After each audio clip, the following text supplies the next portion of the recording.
সুবহানাল্লাযী আসরা বিআবদিহি লাইলাম মিনাল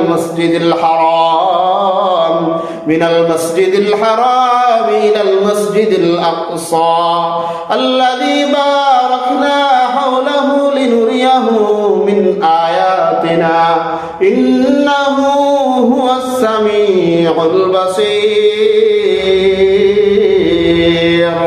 আল্লাহ পাক রব্বুল আলামিন বলেন, সুবহান, আমি আল্লাহ পুত পবিত্র, আল্লাযী আসরা, যিনি ভ্রমণ করিয়েছেন, বিআবদিহি, তার বান্দাকে, লাইলাম, রাত্রি বেলায়, মিনাল মাসজিদিল হারাম, মসজিদ হারাম থেকে, ইলাল মাসজিদিল আকসা, মসজিদ আকসা পর্যন্ত, আল্লাযী বারাকনা হাওলাহু লিনুরিয়াহু মিন আয়াতিনা। আল্লাহ তাআলা বলেন, আল্লাযী বারাকনা, যার চতুর্পার্শ্বকে আমি বরকতময় রেখে দিয়েছি। আল্লাযী বারাকনা হাওলাহু, কেন বরকতময় করে রাখছেন? আল্লাহ তাআলা বলেন, লিনুরিয়াহু মিন আয়াতিনা, যাতে করিয়া আমার হাবিবকে আমার নিদর্শনাবলী সুন্দরভাবে দেখাইতে পারি। আল্লাহ তাআলা আয়াতের শুরুতে বলেন, সুবহান, আমি আল্লাহ তাআলা পুত পবিত্র, আমি আল্লাহ তাআলা মুক্ত। আল্লাহ তাআলা কিসের থেকে পবিত্র, কে থেকে মুক্ত? আমরা যদি মনে করি গুনাহ থেকে মুক্ত নাকি, না না, নাউজুবিল্লাহ, এমন চিন্তা করা যাবে না। তাহলে কিসের থেকে মুক্ত?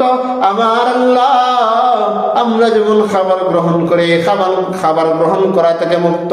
আমরা যেমন ঘুমাই, এই রকম ঘুম থেকে আল্লাহ তাআলা মুক্ত। একদিন দুই দিন না খাইলে শরীর শুকিয়ে যায়, শরীরটা শেষ হয়ে যায়, নষ্ট হয়ে যায়।